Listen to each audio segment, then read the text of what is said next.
And you are welcome to this edition of an exclusive interview powered by NewsBand Television. Today, as our team, we have this topic: PDP's National Convention, weighing party's interest against national leadership. I am Augusta Neka.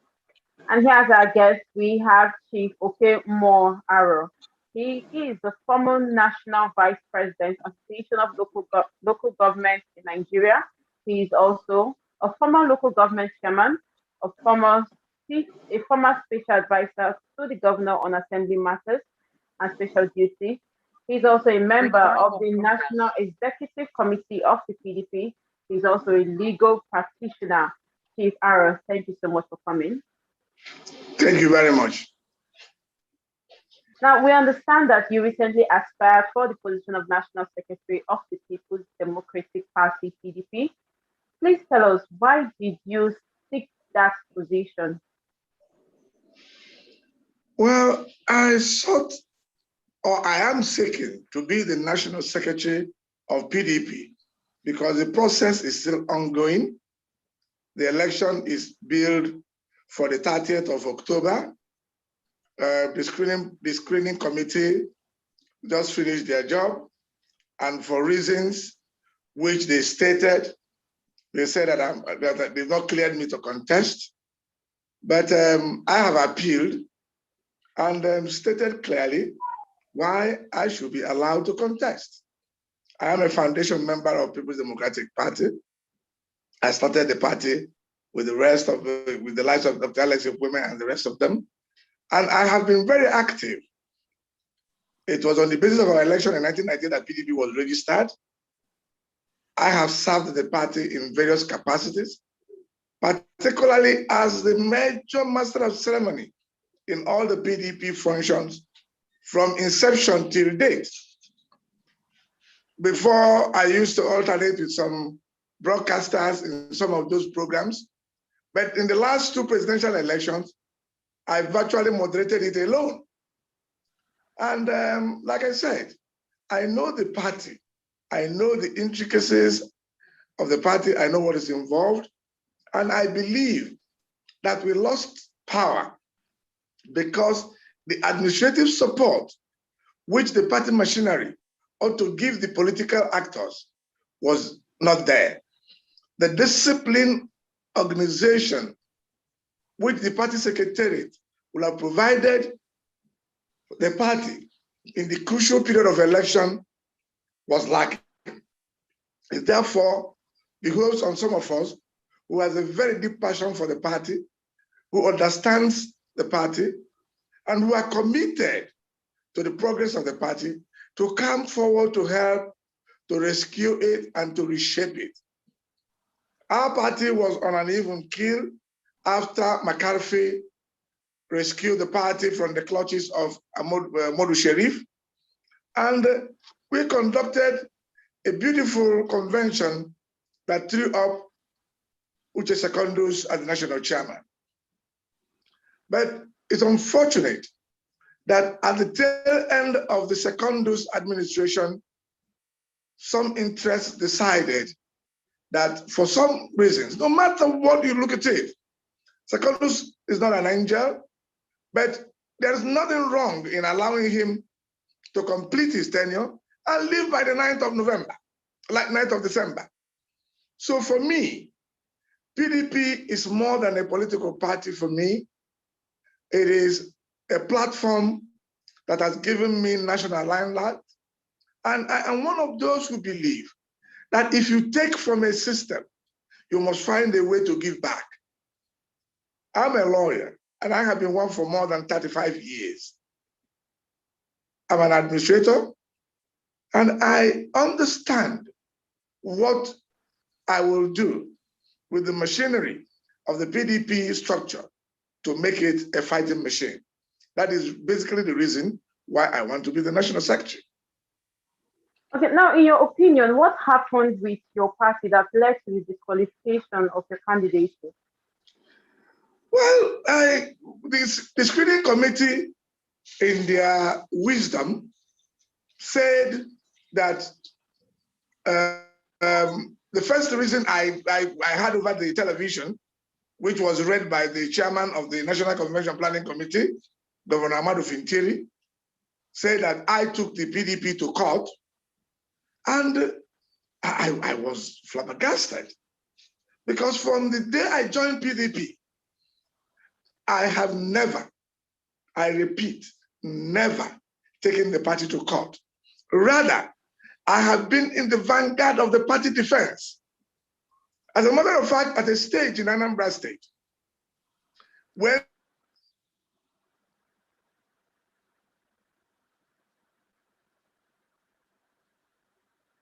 the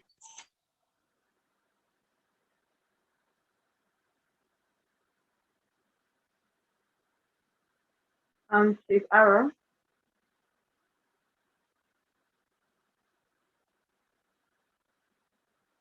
Chief Aroh, you are muted.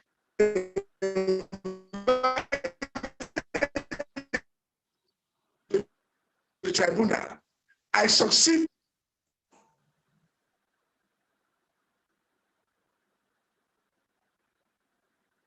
Chief Aroh, you are muted.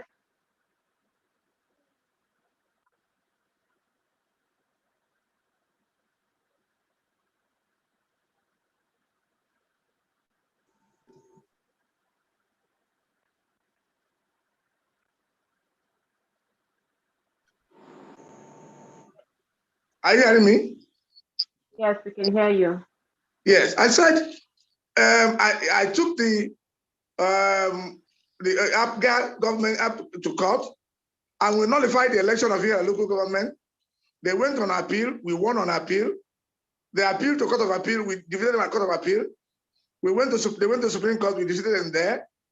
And the party, up till this moment, did not pay me a brass fathom. As a matter of fact, on that Thursday, while they were reading the news that I was disqualified for taking the party to court, I was in Supreme Court with my learned friend, LSAJCMA, Senate of Nigeria, to defend PDP and their candidate, Valentine Ozigbo, where we won a beautiful victory for the party at the Supreme Court. So when they found out that that allegation cannot hold water, they made a somersault and now said that the reason for my disqualification is that I am running against microzoning. Well, the PDP constitution allows zoning, but zoning is not a punitive exercise.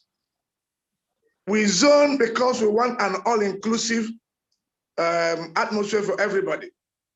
But the zoning of offices is never a situation where you can deny a party member his right to participate. The party can zone, but it is still left for the individual party member to say, I will abide by the zoning or I will not. It is not a matter of, it's not an absolute something. But in this particular instance, the party in its wisdom zoned the office of the National Secretary to the Southeast. What was expected was that the zonal caucus of the Southeast or the zonal executive will meet and then microzone the offices to the various states. And the various state caucuses will now meet and select who their candidate, their consensus candidate will be, where it is possible. But after the zoning of the offices were zoned to the Southeast, there was no meeting where the Southeast now agreed that this office will go to state A or to state B. Rather, what we had was that the secretary was zoned to Anambra State. That made myself and Honorable Saidi Madabum to go and purchase the forms. We were invited to what was called a stakeholders meeting in Enugu. When we arrived at the meeting, thinking that we are now going to ratify what was taken up as a rumor, the governor of Enugu State now welcomed us and then said that the governor of Abia State will now read to us the position of the governors. Mark you, we have only 2 governors of PDP in the Southeast, which means that in any governors forum of PDP, Anambra will not be represented, Imo will not be represented, and Ebonyi will not be represented. So it is therefore inconceivable that the two governors of Abia and Enugu will sit in the comfort of their offices and then microzone offices at their own pleasure without input of others and expect it to stand. That obviously cannot be. So when we came to that meeting and the governor of Abia State read out and said, this is what they have done, this person is the secretary, this person is the auditor, the question was, who did you discuss with? How did you arrive at the microzoning? And in 2017, when National Organizing Secretary was zoned to the Southeast and youth leader, we started alphabetically. Abia was number 1 as a state, and they took National Organizing Secretary. Ebonyi took the National Vice Chairman, and then we took the youth leader.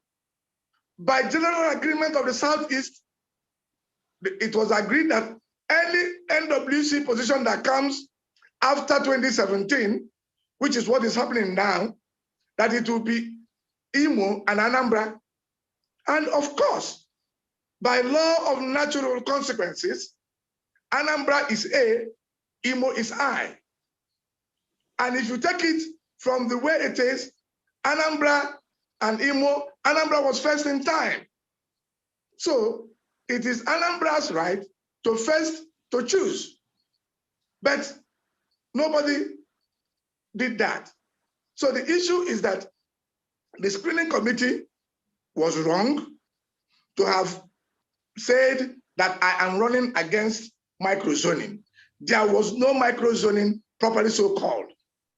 People cannot sit in the comfort of their room where the party constitution created the organs that will take certain decisions, and those organs were not used.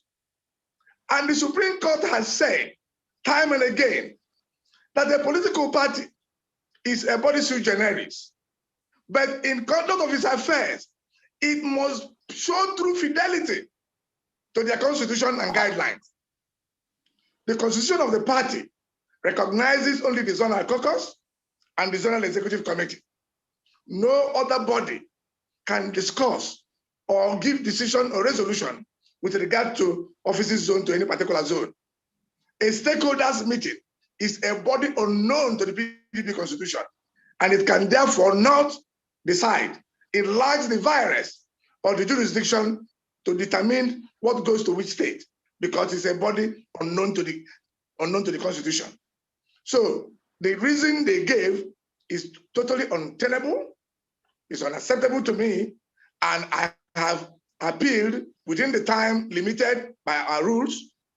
So on Tuesday, we will go before the appeal panel led by distinguished Senator Ikeakatakwuani to argue our appeal, and I am sure that on the basis of law, justice, and fairness, that my appeal will be allowed, because I believe it is a meritorious appeal.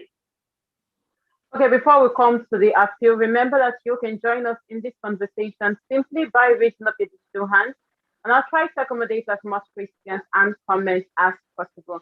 Now, from your explanation, will you say that the decision of the party had more to do with the party interest than with your suitability for the position you were vying for? You see, I don't want to speculate. I'm a party man. I will not, on a national platform that is not only for PDP members, begin to say this or that.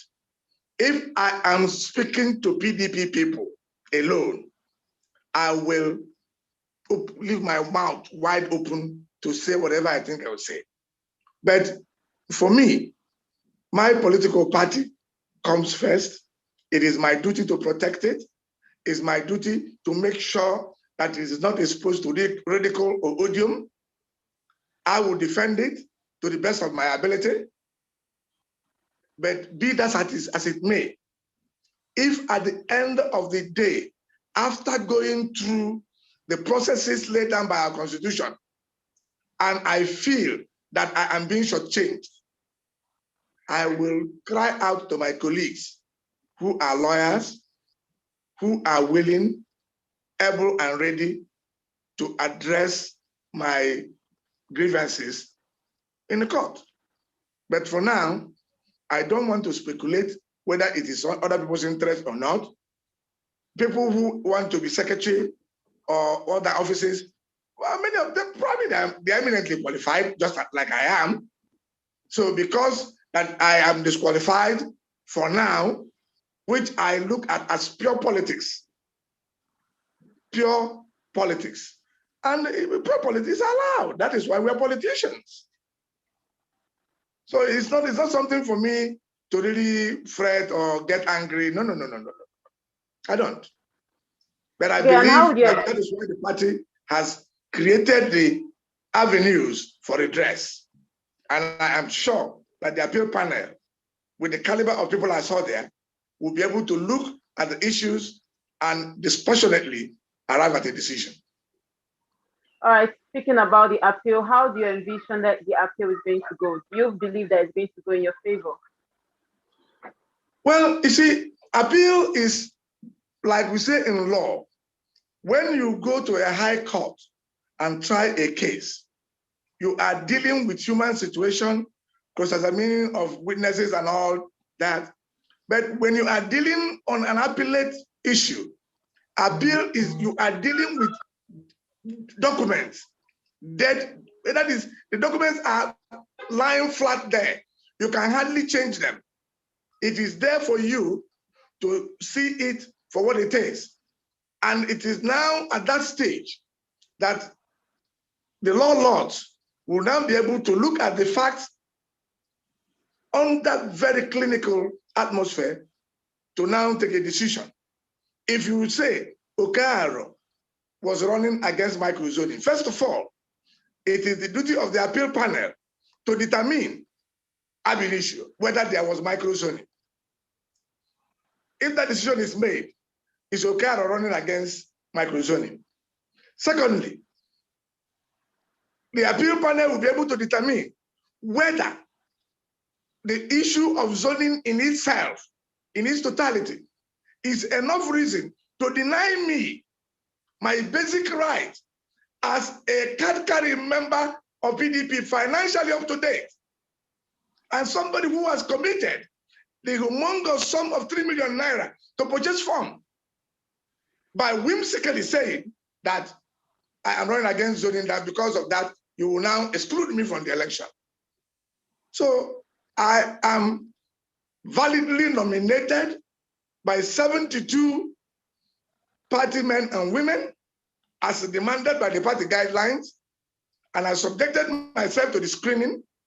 My papers were there. They didn't find any fault with my paper, whether it is my qualification or my tax or other things they require. They now went into an extraneous matter, which the Constitution did not empower them to do. So I am sure Professor Ikeakatakwuani is a law professor. So many people who are there are senior advocates of Nigeria who are in that panel. They will be able to look at the law and come out with the right decision. And the right decision is that I will be clear to contest. Remember that you can join this conversation simply by raising up your digital hand, and I would try to accommodate as much questions and comments as possible. Now, speaking about this zoning, you have already explained how Anambra is supposed to pick before in most states. But why do you think that the party, like you said, in its wisdom, used that as a requirement to disqualify you? Well, like I said, today in PDP, Aroh is about one of the best known faces in the party. Having served the party as a master of ceremony, I am one of the few party people who can claim to have been to every state of the federation at least 4 times in the last 4 years. I am known to all the party delegates, they have interacted with me, they know who I am. So those people who feel threatened by my profile, by my strength of character and my integrity, believe that the only way they can stop me is by trumping up these charges of running against zoning, and then got the screening panel to do the dirty job. But like I said, they have done that. They are not final court. We still have the appeal panel, and that appeal panel will now examine what the screening committee has done in line with the party laws and guidelines and the party constitution, and then take a decision. So whatever is their motive is not something I want to discuss on a platform that does not include only PDP people. When we get in-house, yeah. Go ahead, please. Go ahead, please. Hello? Yes, I can hear you. Please go ahead.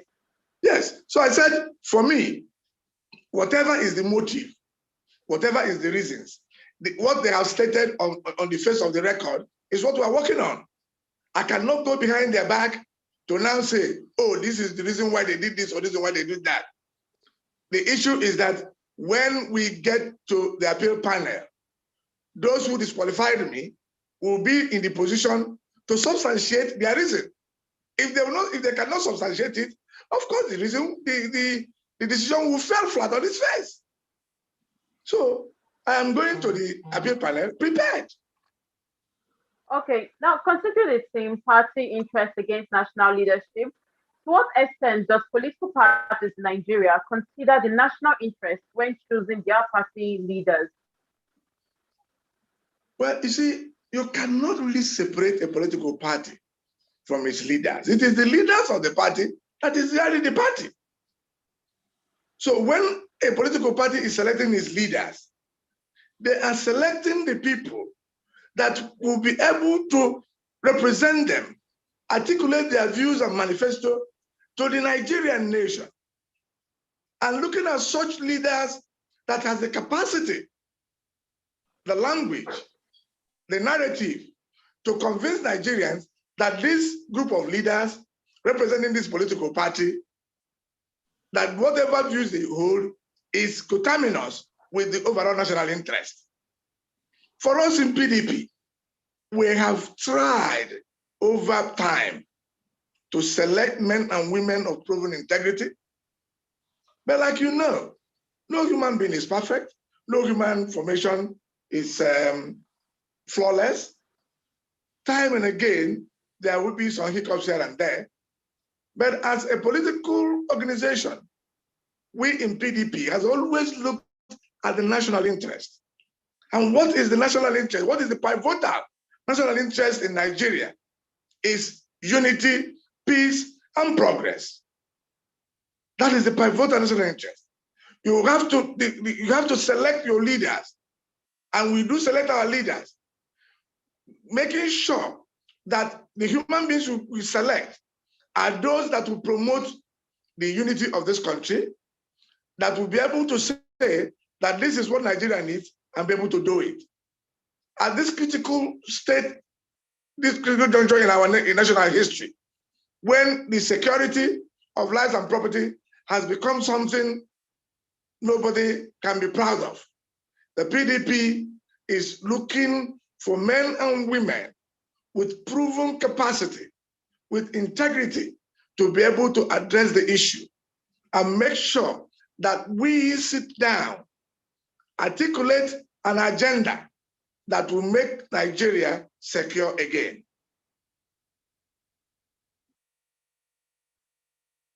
All right, now considering the political parties' leadership challenges we are seeing both in APC and the PDP, to what extent can you say that the party politics in Nigeria has developed? Well, the party politics in Nigeria, the development has really not been as phenomenal as one would have wanted. Because when you look at it, to say that party politics and party development dates back to 1944, when Right Honorable Dr. Nnamdi Azikiwe and Herbert Macaulay founded what was then known as the National Council of Nigeria and Cameroons, that later became National Council of Nigerian Citizens, NCNC. And then Obafemi Awolowo founded Action Group. Sardauna Sokoto founded the Northern People's Congress. Aminu Kanu with his NEPU, and some other parties. But before then, you have had the NDDP of the old gentleman, when I remember his name, I'll tell you, who was actually the doyen of Nigerian political development, who worked with Azikiwe and the rest of them. But you see, the cause of the military intervention, one of the first things the military normally do once they take power is to dissolve and ban all political activities. And once that is done, the political parties are destroyed. The legislative arm of the government is now uprooted. Only the executive and the judiciary is left. So you find out that for now, between 1999 and today, we've had the longest period of democratic and democratizing process. The political parties, like the PDP has been there since 1998. The others has been metamorphosing from APC to AMPP to all this and all that. The PDP has developed what you can call institutional memory. It has developed some structures, it has developed some men and women with capacity to understand the intricacies of Nigerian nation. So the development, like I said, is progressing, but it is not as phenomenal as one would have wanted it. All right, remember that you can join us in this conversation simply by raising up your digital hand, and I'll try to accommodate as much questions and comments as possible. We have Nkem Ibodike. Your hand is up. Please go ahead. Are you hearing me? Yes, I can hear you. Yes, we're hearing you. It was on this platform. I may not really talk about Aroh's issues with the party and their screen and all that.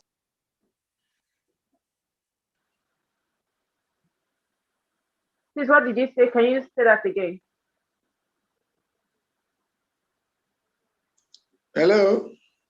Ibodike. I think we lost him there. No, we didn't. I think he just got muted. Allow him to come back. Yeah, are you there? Are you hearing me? Yes, we're here. Please go ahead. It was on this platform I expressed my fears about PDP, talking about what is going on in PDP in Anambra State.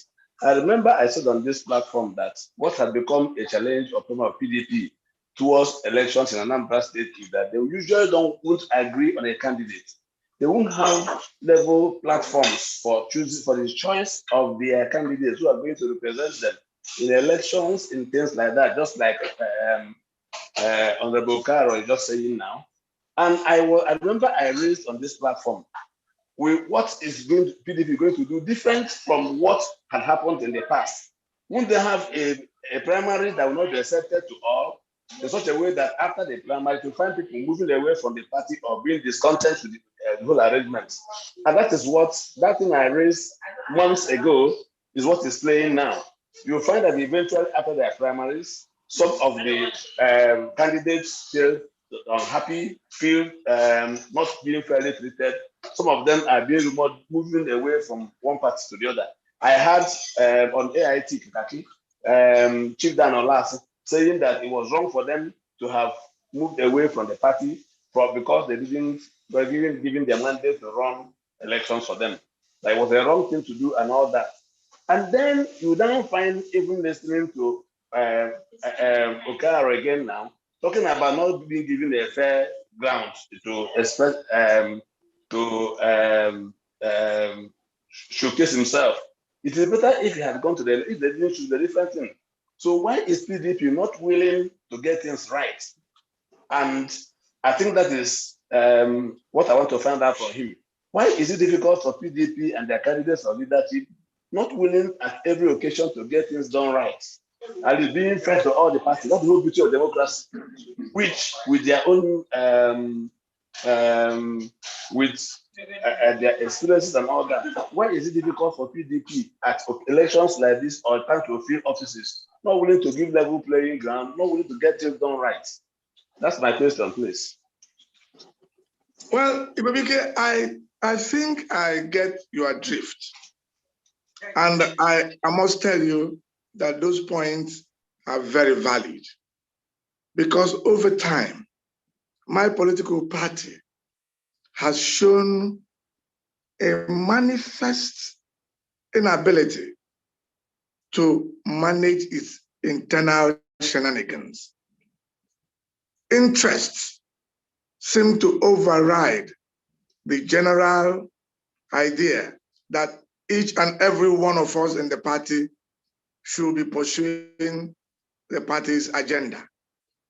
Individuals who are positioned better than the others try as much as possible to muzzle the others out. But that is human nature.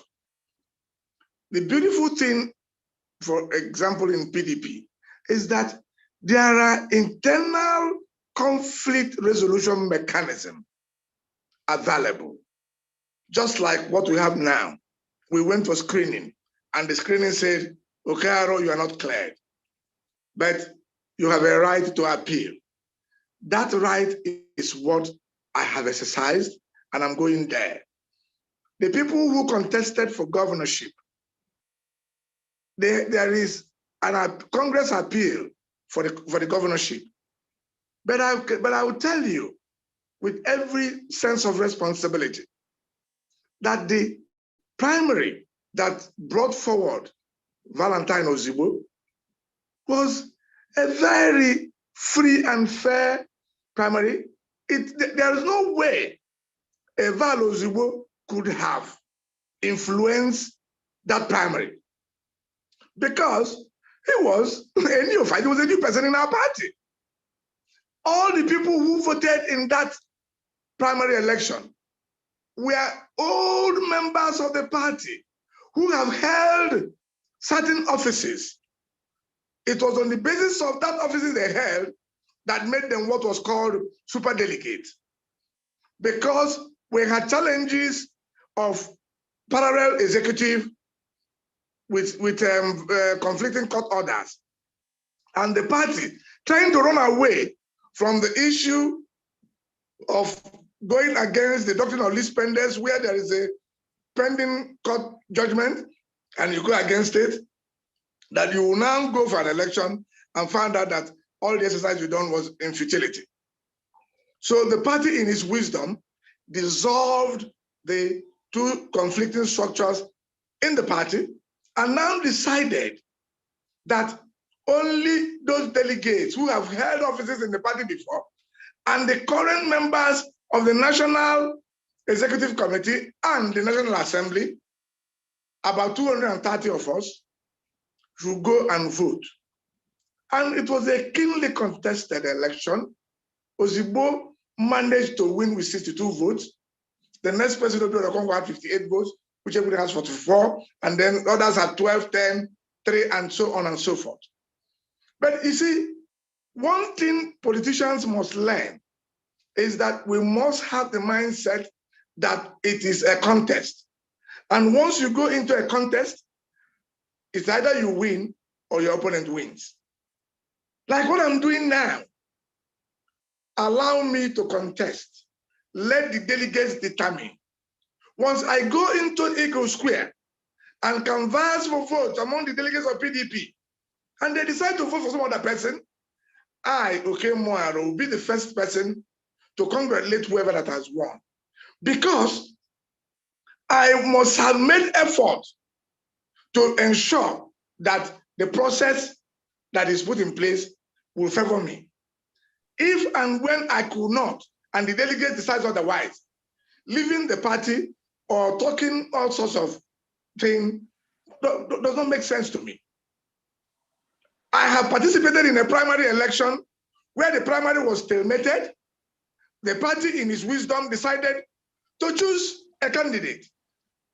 I'm talking about the governorship primaries of 2009 and 2010. All of us were part of it. I paid my 5 million and bought the form and contested. The primary was terminated. Then the party, in its wisdom, decided to choose Professor Charles Soludo to fly the flag.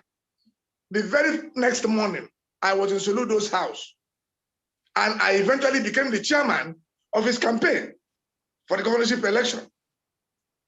We didn't win, but that was another story.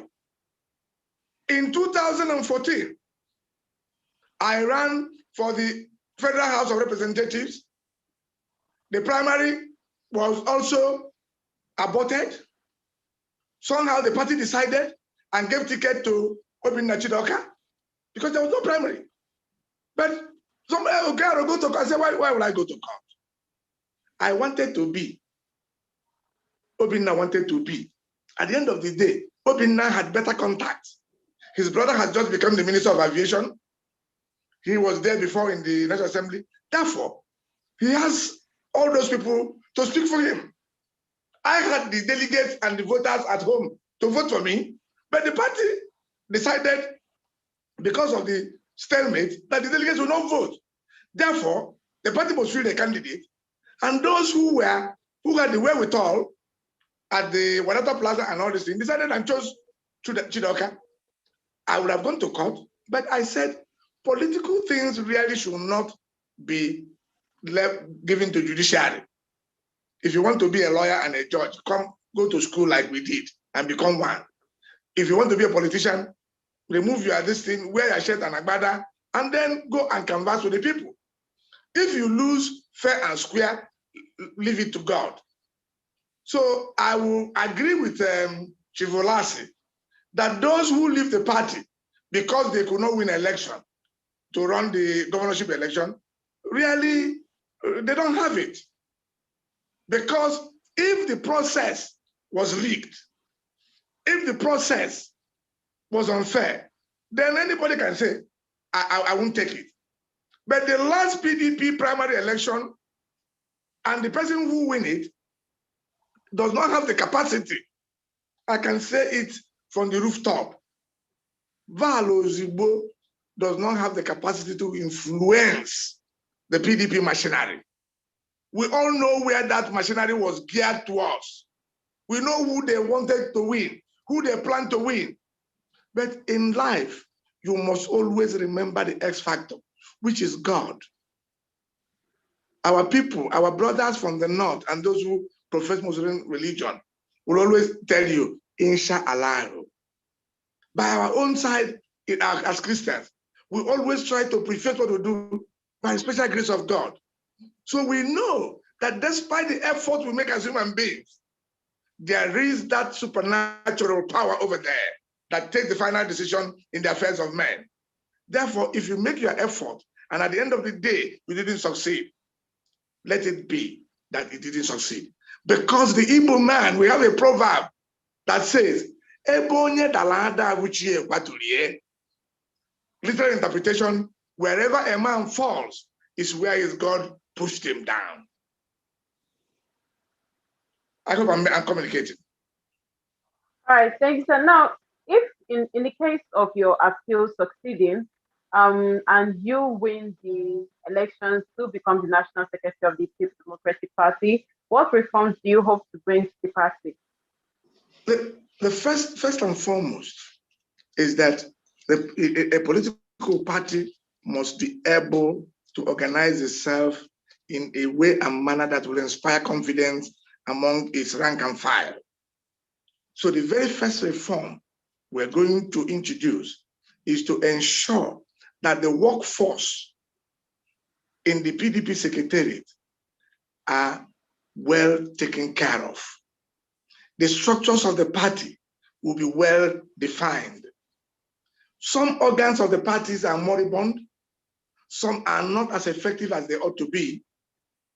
We will sit down and ensure that those organs, looking at our constitution, because PDP constitution is a complete document, very organic, which we keep reviewing every day. So working with the PDP constitution, one will be able to make sure that a disciplined workforce is organized for the party. That everything that is going to be done will be done according to the dictates of the party constitution. Because once your reform is anchored on the constitution, your decision is anchored on the constitution, fairness will be guaranteed, justice will be seen not only to be done, but must seen to have been done. So mine is a very simple program to get to the party and ensure that the extant rules which the party has made for itself is obeyed and put to use. Once we're able to put that in practice, then the people, the members of the party, will feel good. And then we are going to bring a major reform that will address the issue of reward system in PDP. An old member of my party, a close friend of mine, Ferdinand Agu, once described our party as a computer without a CPU. What it means is that we do not remember. The PDP does not deal well with its institutional memories. My administration as the National Secretary is to create that record base that will be able from the state, from the ward to local government to the state and to the national, to take record of the activities of our party men and women, that perchance, God willing, we took over power, that these men and women who have suffered for the party will be given roles to play for them to do that which they have done for the party for Nigeria. And I believe that once we do that, PDP will be in power and Nigerians will continue to vote and re-elect us irrespective of what others are saying. PDP Nigerians, like the Igbos will say, when a woman marries two husbands, he can be able to determine who is better. We've been out of power for the past 6 years. The question you ask is, are Nigerians better now than they were 6 years ago? So for me, as a man who has been in PDP, who knows and was part of those who wear the shoe, who know where it pinches, I will be able to bring PDP back on a key, on a platform where people coming to the secretariat will know that they are going to deal with men of honor and integrity. People like us, when you look at it, we probably don't have money that people will now start to talk about. But despite the fact that we are not money people, we have no price. All my political life, no decision that I have taken has ever been influenced by pecuniary or monetary interest. So my mantra has always been, in anything concerning PDP, there will be no retreat and there is no surrender. And my assurance to my party men and women is that you will be evenly dealt with. When you come with your problem, you will see a man who understands your pain, who will be able to address it. And when we finish addressing it, with you also contributing, you will know that all of us will be on the same page. I am not going there to reinvent the wheel. I'm only going there to apply commonsensical views, to apply little sense and little humanity that will make everybody have a sense of belonging.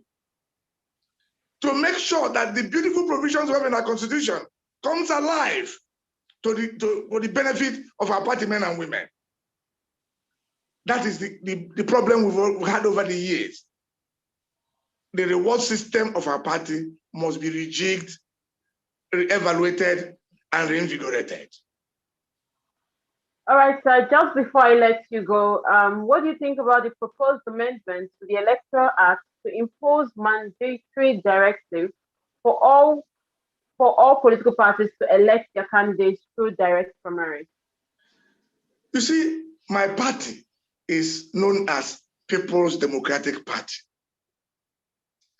Granted that democracy is about representative and representation,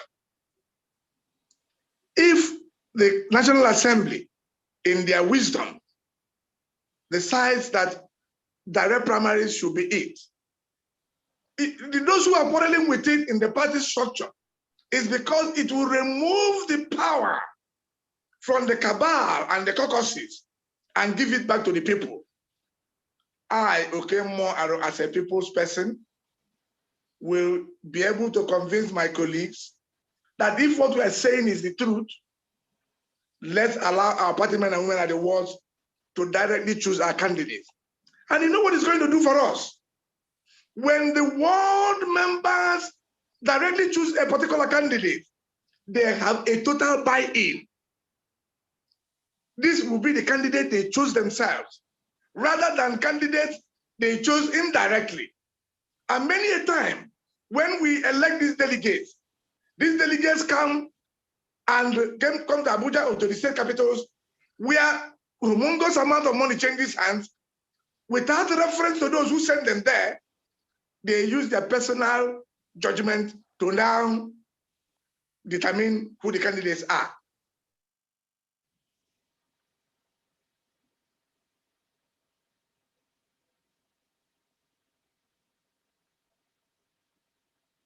Okay, everybody in the party has the same amount of intellect and the same amount of wisdom.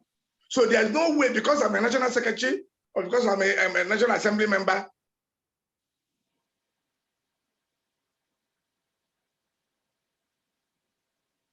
I will have more interest as to who becomes the president or the wife.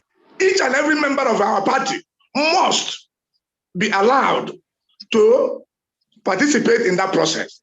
Therefore, I will, when I go into the party caucus and the National Executive Committee and NWC, to postulate this idea that it is better for everybody.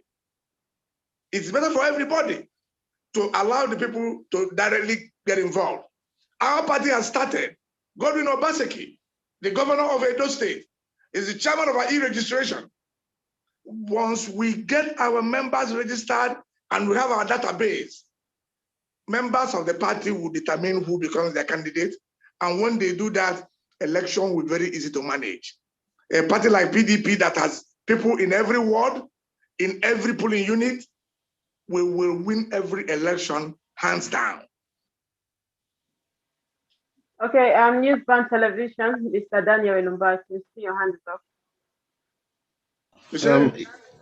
Yes, thank you very much. I have a final question from me. Go ahead. We have just received a breaking news. I don't know if you can respond to that. That a faction of PDP, led by 21 local government chairmen, led by the chairman of, he said, led by the chairman of all chairmen, Honorable Sam Anyakora, yes, have just collapsed their structures to APC today. Is this something you want to respond to? Who is Honorable Sam Anyakora, first of all, and what is happening? I can tell you, that's a laughable thing. Sam Anyakora is one of the puppets of my very good friend, Chief Chris Uba. Chris, you know, is the big maverick we have in Anambra. Like him or hate him, he has shown tremendous capacity. And if you neglect him, he will show you that nuisance value is not something you joke with. So Anyakora is one of Chris Uba's boys. He has been there. He was in court against the party executive. As a matter of fact, it was this same Sam Anyakora who, because of the court judgment he had, that almost truncated our primaries. So you cannot be surprised that he has gone to APC. By the way, Andy is Chris' senior brother, and only I mean, it's only here that you start thinking that somebody's senior brother is running for an election and you expect him to be a loyal party man. What type of loyalty do you do? After that loyalty, do you go back home, assuming they still have their mother there? So I don't see any contradiction those people have always been, they've been APC. You do understand me? They've always been APC. What they just did is a formal thing. And I feel better when I know that you are not with me. There is no need pretending, because now that they have left, those chairmen working with Samanya Kora, you can no longer go and give them money to go and give and service your structure at the polling units, because they are not out. But if they are there with you pretending that they are men, you bring logistics to election, they will take it and sabotage you. So I think it's a welcome development for PDP that these known people who have been APC and also working with Africa, that they have now gone. I feel very good that they've gone. Hello, Dan. Yes, thank you very much. Hear you. I can hear you. And that's as much as we can take on today's program. We have been discussing the PDP's National Convention, weighing parties' interest against national leadership. And special thanks to our guest, Chief Okey Aroh, former National Vice President, Association of Local Governments in Nigeria. He is also a former local government chairman, a former special advisor to the governor on assembly matters and special duties, a member, National Executive Committee of the PDP, and a legal practitioner. Thank you so much for coming. Thank you for having me. And we also say special thanks to the people that participated during this conversation. Remember that this interview was live streamed on YouTube and Facebook. It's also been recorded. In case you need a recording, kindly reach out to us and we will send you a recording. I apologize for my lack of video. It's due to circumstances beyond my control. And remember that we are also going to have a panel discussion tomorrow by 2 p.m. Nigerian and London time